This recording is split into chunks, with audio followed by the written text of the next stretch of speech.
I have 12:01 p.m. Eastern, so we'll go ahead and get started here. I see a lot of familiar faces, and I see some that maybe I don't recognize or haven't met before. But my name is Martin Luplo. I run the sales department for the Commonwealth Group, and I'm here to introduce Wesley Kinslow, our resident Encompass admin, and give a brief overview of the Commonwealth Group if you haven't heard of us before or not very familiar with us. But we started way back in 2008 as a compliance and operational consulting company, helping lenders develop things like policies and procedures, quality control plans. We do fair lending audits. We do HUD approvals. We do Fannie Mae, Freddie Mac, seller servicer approval. We can pretty much do anything on the consulting side of the fence. But over the years, we have transformed ourselves into a fulfillment services company as well. I think our bread and butter service is contract underwriting. We also do offer contract processing, quality control. We do condo project reviews via our company, Condo Analytics. And of course, we do LOS admin work as well. And that is why you all are here today. I'm going to introduce Wesley Kinslow. He's like I mentioned, our Director of Information Technology and our Encompass expert.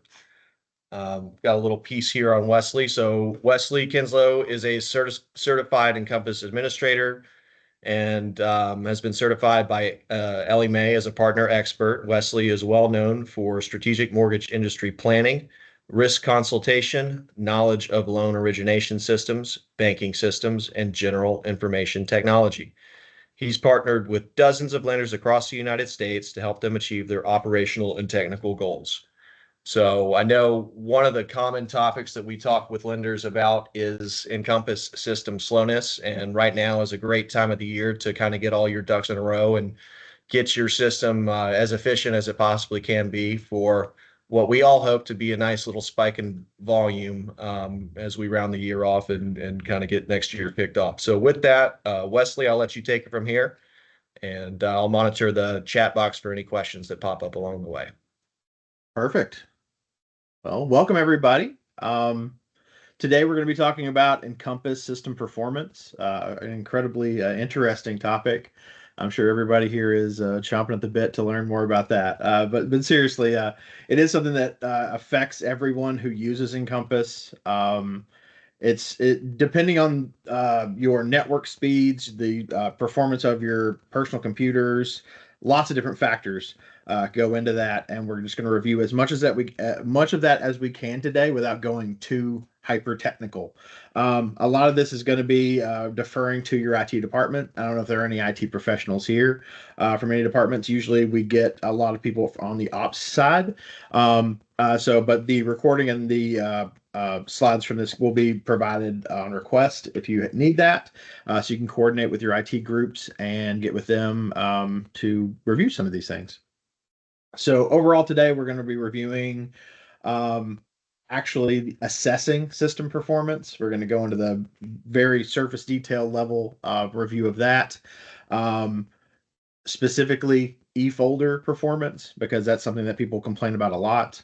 Encompass login settings, so that's everything regarding the front end, actual initial login, loading pipelines, loading loans, things like that. And that further, it goes into detail with loan open and loan save. So to start out, accurately assessing system performance. The first thing that I would note on this more than anything is perception versus reality. So a lot of times your annoyance level with the file that you're working on could relate to how bad or good a performance of a loan could be. Because if I'm incredibly frustrated and I'm waiting for a loan to load, it might, 0.3 milliseconds might seem like an eternity. That's not to downplay system performance and how it affects, your efficiency and the ability to do your job. But it is to say that sometimes it might not be as bad as you think it is. A lot of times that I've done assessments for performance for different lenders, Whenever we go to actually measure things and we actually set the stopwatch to it or start looking at some of the network benchmarks for things, it really doesn't look that bad. You're like, oh, this takes 5 minutes to load, and it takes 14 seconds, if that. But that 14 seconds feels miserable if you are trying to fight against the clock whenever you're trying to get a loan underwritten, or you're trying to get a loan ready for closing, or just disclosed. Yeah, so but that's something to keep in mind. So that's why we want to accurately assess and measure things. Your IT group is going to be your best group to try to assess this accurately, because there's so many factors that go into it. Your system and network performance are incredibly important. Your system requirements is something that's often overlooked, both by your IT groups and by your boots on the ground operations people. It's incredibly important that you pay attention to the system requirements that ICE puts forth.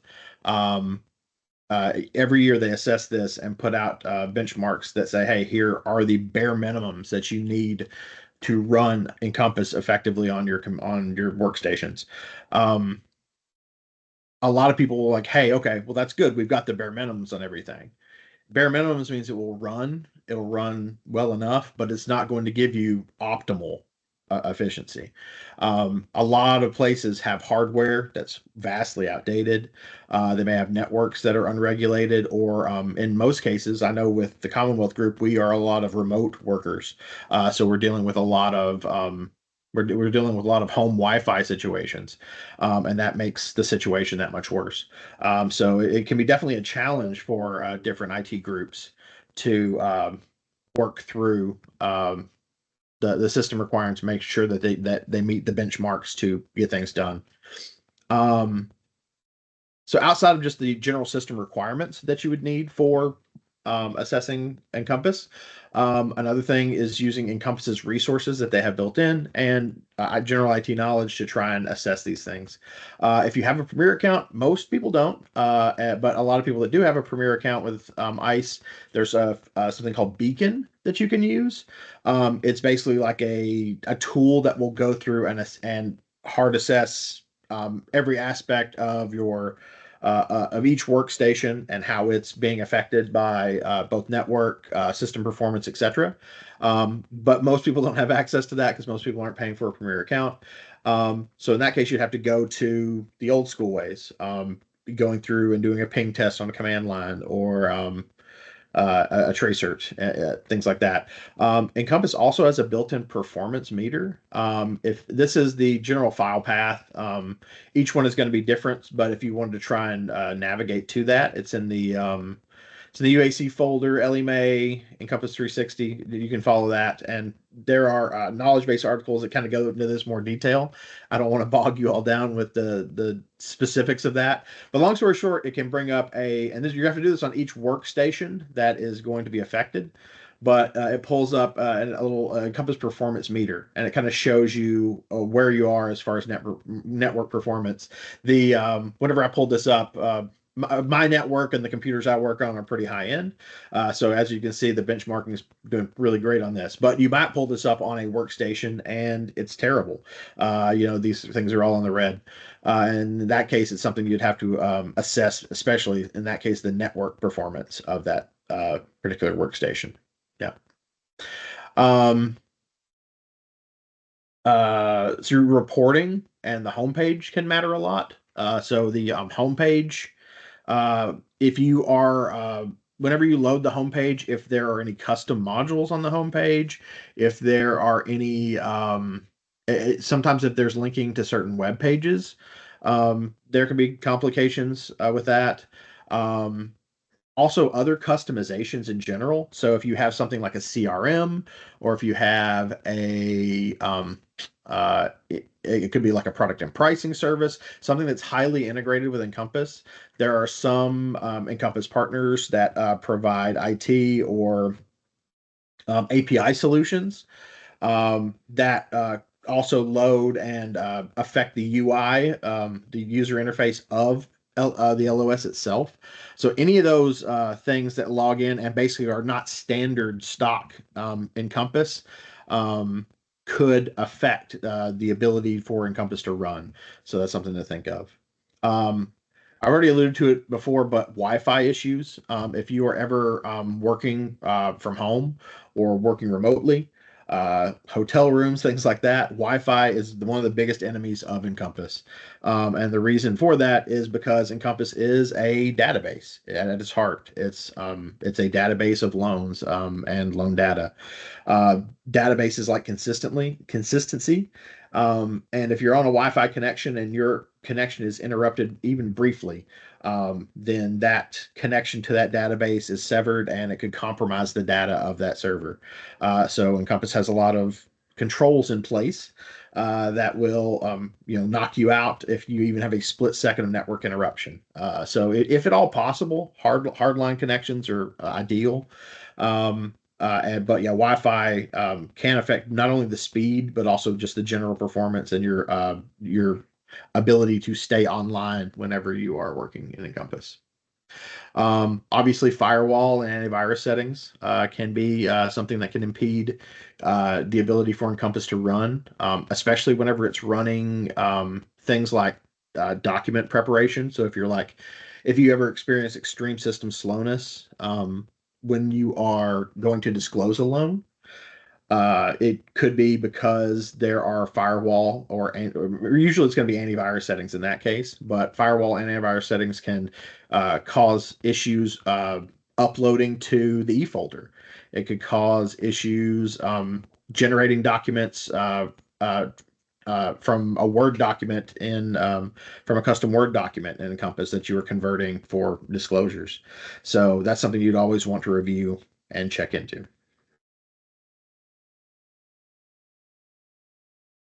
So these are some general best practice ranges for your system. So, these are a little outdated, but in general, these still pretty much hold true. I would say if you have one or two of these that are outside of parameters, it's probably not a deal breaker. It's not the end of the world. But if you look at this list and a quarter of them, 4 or 5 of them are you're way over, that could be a contributing factor to your system performance being dinged a bit. So the number of personas that you have, keeping that under 30, that includes anything, any of the additional personas that you might have that get added for. And this is kind of legacy content, but some people are still set up that way. Some system services have specific permissions. Some third-party services, as they run, might have additional permissions. And a lot of people just have a ton of permissions and haven't done cleanup on them in a while. But the number of personas complicates the every single persona access to loans rule, every persona access to fields rule. Every time one of those rules runs and it has to compare all these different persona types, the more and more that you push past 30, the more complex that is for loan load events whenever you're opening loans. User groups. Again, this further complicates not only permissions, but also a lot of business rules and permissions whenever you're loading loans. So that's going to cause performance issues on opening loans. Max org hierarchy depth. When all this is talking about is whenever you go to your user hierarchy in the Encompass settings, it's how deep the number of groups you go. This one really matters how much you're utilizing that. So if you have one user, some people have an organizational setup that's way deeper than 7, but if you don't really have users in each one of those tiers, it doesn't really matter. But yeah, so it's something you want to try and simplify your org chart if you can. I understand some people have incredibly complex setups, and that's just not possible. But that's something to strive for. Reporting database fields, 2,500, keeping it under that. That's not really feasible for a lot of organizations. A lot of people report on a lot of things, but that's something you might want to clean up once every year, every 2 years. Go in and see if if there are fields that you don't no longer need in the reporting database. Try and pull those down. I've seen that go up to like 3,000 or 4,000 without major issues, though. So 2,500 is pretty low. But yeah, that's something to think about. auditable loan fields. So that's the number of fields in your reporting database that are able to be audited. So like if you've ever gone to the audit trail and said, hey, I want to see what the, loan number, not loan number, let's say the loan amount. Has the loan amount changed, and you check that. That's what it means to be auditable. If you have a high number of your fields, so you could have like 1,800 reporting database fields, which is well under here, but if 1,500 of those are auditable, then it's going to bog down your system quick. So the number of auditable loan fields is very important. Custom alerts. A lot of people don't have a ton of custom alerts built, but that's just additional alerts that show up in the system log. Um, that could pop up for any myriad of different number of reasons. Try and keep those down. The total number of custom fields under 1,000. Some people have well over 1,000. The number of those custom fields could matter, especially if a lot of those fields are calculation fields themselves, meaning it's a custom field that's not just holding data. It's a calculation field. It's a field that is calculating something. So there's an equation or some kind of an if-then statement built into the field itself. Yeah. Field data entry rules. Most people have those pretty low, but if you have a high number of those, it could cause performance issues. Persona access to fields rules, same thing. Most of those are going to be persona access to loan rules, more broad access instead of specific access. But if you have more than 50 of those, it could affect things. Again, referencing the number of personas versus the number of persona access to fields rules. Field triggers that specify to email. You want to keep those down because that's constantly interfacing with, because Encompass is not an email client itself. Every time one of those checks happens, it has to go outside of Encompass and try to subvert your Outlook program to try and see if it needs to send an email. So if you have a ton of those, that could bog things down a bit because it's kind of two different programs talking to each other internally. Field triggers, field events. You want to try and keep those in general as low as well. So yeah, Wesley, we had one question. Sure. It was, how can I access the system performance menu at the workstation? I believe that may have been on the first slide. So that's you're talking about are they talking about the performance meter? I believe so. Okay. So yeah, so it's just navigation. So you'd have to go to like your Windows Explorer, go to the Smart Client Cache. So you'd go to your C drive, then there'll be a folder for Smart Client Cache, then apps, then UAC, then LMA. This customer instance thing, that's going to be gobbledygook. It's going to be blah, blah, blah, blah. It's a bunch of different numbers and letters. It's a hash basically, and it's different for each Encompass instance. Yeah, I can't even see the number on this one, but yeah, anyway, it's good. You'll know because it's going to be one of the only ones you have. You might have multiples if you have a test environment as well that you're logging into. I have like 15 of them because I'm in a bunch of different systems at any given time. But yeah, and then Encompass 360. And so when you finally get into this final folder, that's the root folder where the performance meter, I believe it's called perf meter. Yeah. But that should get you there. And again, the knowledge based articles will also give that in extreme detail if we want to get into that. So, and I'll forward this slideshow along to everybody afterwards too. Yeah. So there's a ton of different things that kind of go into this. All of these things matter.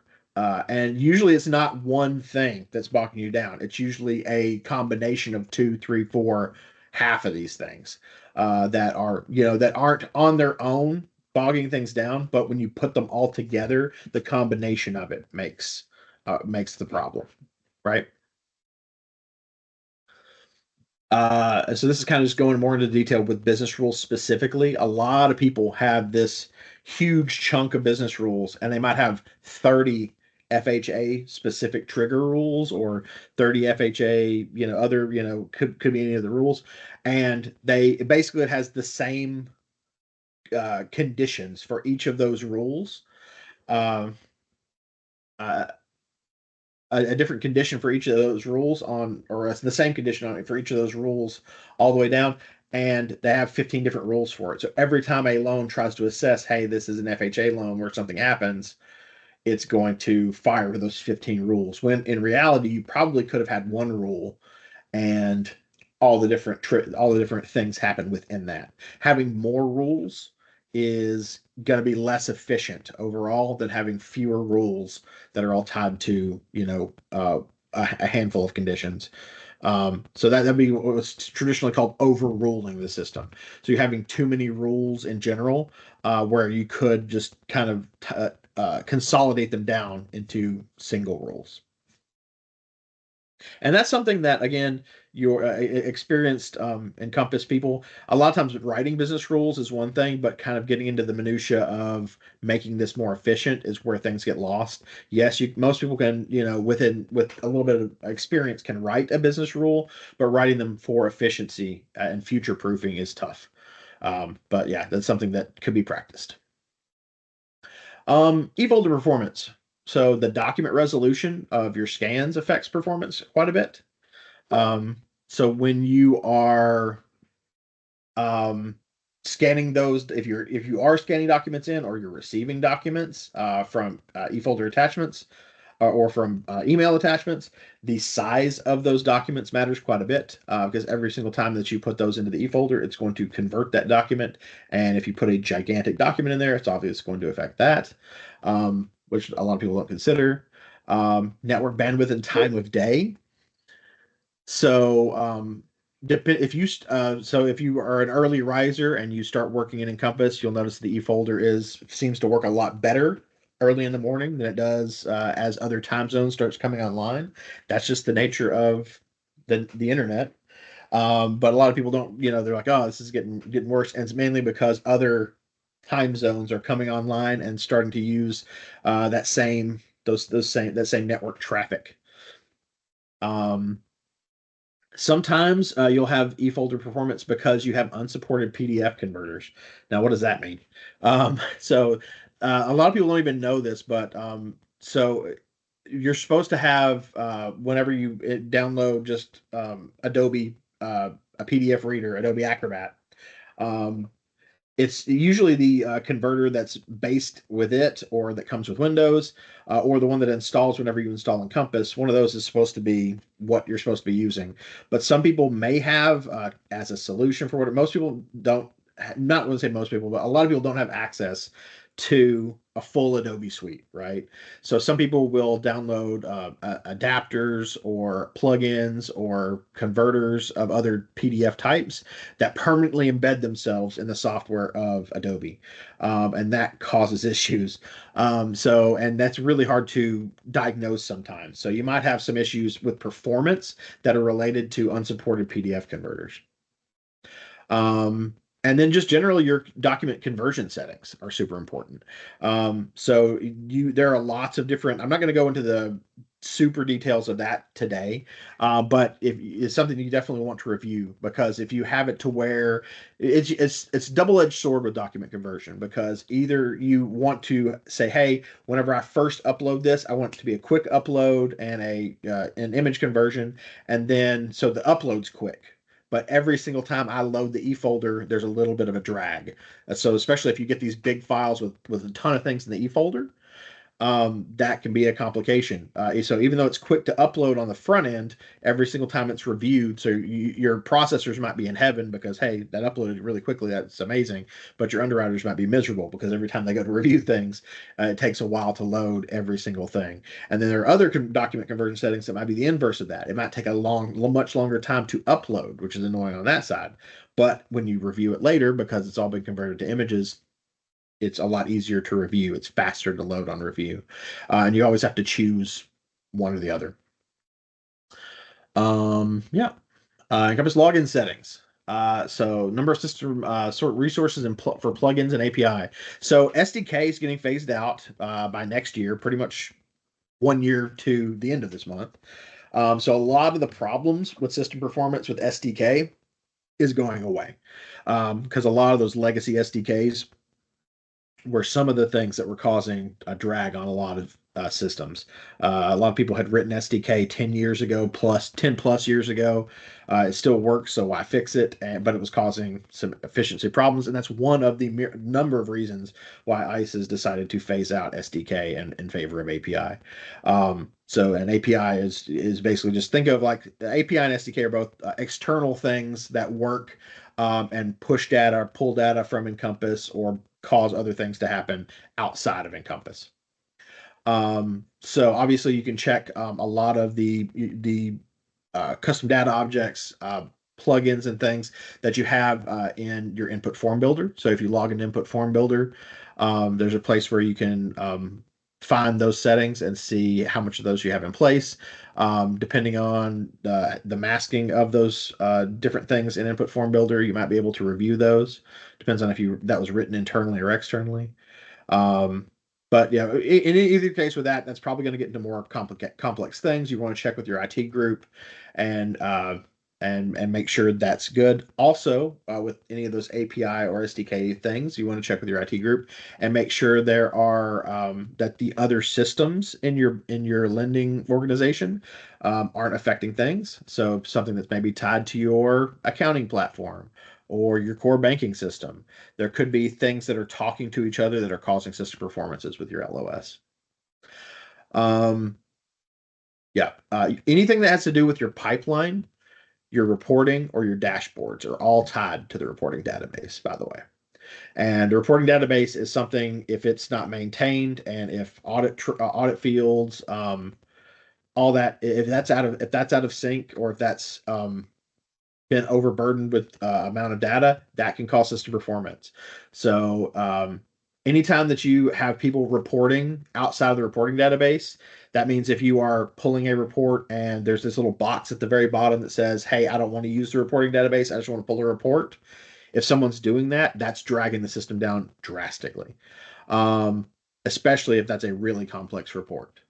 If people are moving a ton of loans during the day, so if somebody's taking blocks of loans, if you are ever doing data migration from one folder to the other, do that after hours. Do not do that during the day. So if people are moving loans around or organizing things, make sure you do that after hours. And then just updating the reporting base during the day. I've done it before. Sometimes it's a necessity, especially if you have like an auditor in house or something that's looking for specific reporting.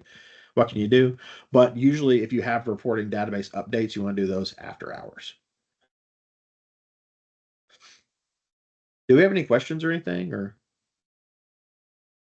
we can wait. We can wait for the end for that. So Yeah, there all were right. a couple of specific questions, but I think we can wait until the end on those. Yeah, we're almost done. All right. So yeah, reporting database settings. We kind of gone over some of this anyway. The number of custom fields, how they're written. Um, and custom fields and how they interact with business rules. This is another thing. This is again getting kind of into the complex stuff regarding admins settings.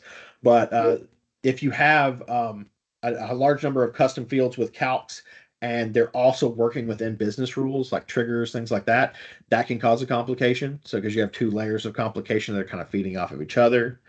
Um, and then yeah, and so a lot of this can be reviewed by using diagnostic mode in Encompass, which again you can kind of look into that.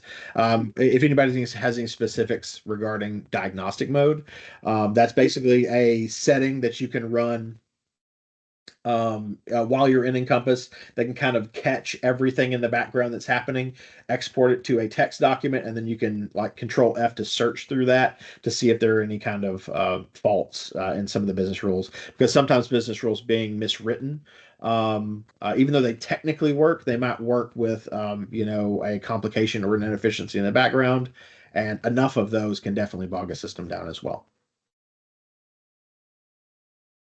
So, final thoughts on all that. Always check emstatuscenter.lema.com. Put it in your bookmarks, because I would say that every time that I have someone, hey, my system is completely bogged down, what's going on? 9 times out of 10, EM Status Center is going to say, hey, there is a network complication. It's a known issue. We're working on it on the back end. Obviously, sometimes you're going to be affected. No one else in the world will be. But even if it's just a slice of servers that are going to be affected, EM Status Center is going to have you covered. It's going to give you some information. If you're having extreme slowness in your environment and you check EM Status Center and it says everything's fine, maybe wait 10 minutes, because sometimes it takes them a while to update that. But if you've waited the 10 minutes and checked again and it's still bad, then that's a problem. And you need to either contact your IT professionals. If you're working with us with Commonwealth, check with us, or with ICE directly. Um, And the other thing is, if you're having system performance issues, just don't shrug your shoulders. You know, you can do things about this. There are ways to push back and resolve these issues. It's not just this invisible force that everybody just has to deal with, and you can just roll your eyes. Because efficiency, at the end of the day, if you are able to more efficiently push loans through your system and do your work, you're a happier employee. You're happier at doing your job, and you're doing your job more effectively. So make sure that technology is working for you is probably what I would end with. That's what I got. That was awesome.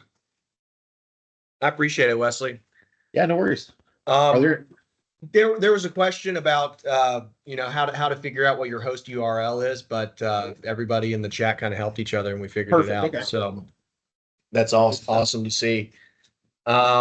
No, I don't see any other questions, but I certainly learned a couple things. If anybody on the call would like to set up some time to have Wesley take a look at your system and maybe see if he can pinpoint some items that we can help you fix, uh, we'd be happy to set up that meeting. I'll be emailing out the slideshow that was used today to all the attendees. Also the recording. Usually that takes about a day or two to get ready, and we upload that to YouTube and also send you a link for that. But once I start sending those out, please feel free to respond to me, and we can get something on the calendar between you and Wesley. He's obviously a wonderful resource to have and a wonderful partner for your internal LOS admin to have as well. He always says it's great to have somebody to kind of bounce ideas off of and kind of pick each other's brains, because the age old saying two heads are better than one, especially when it comes to complex LOS issues that sometimes surface. But we appreciate everybody coming today. If anybody has any other questions, feel free to drop them in the chat. I'll be happy to follow up with you afterwards. And like I mentioned before, in addition to the LOS admin, we're helping folks get prepared for hopefully what's a volume spike at the beginning of next year. So if you're thinking about contract processing or underwriting, or QC or anything like that, we'd love it if you thought of us first. Everybody that works here is in the USA. We don't have minimums on any of our services, so we'd certainly appreciate it if you reached out. But with that, thanks again for coming. I hope you enjoyed the webinar, and I'll be disseminating all of the slideshow and recording information here as soon as it's ready. So we'll let you get back to your days. Thanks again.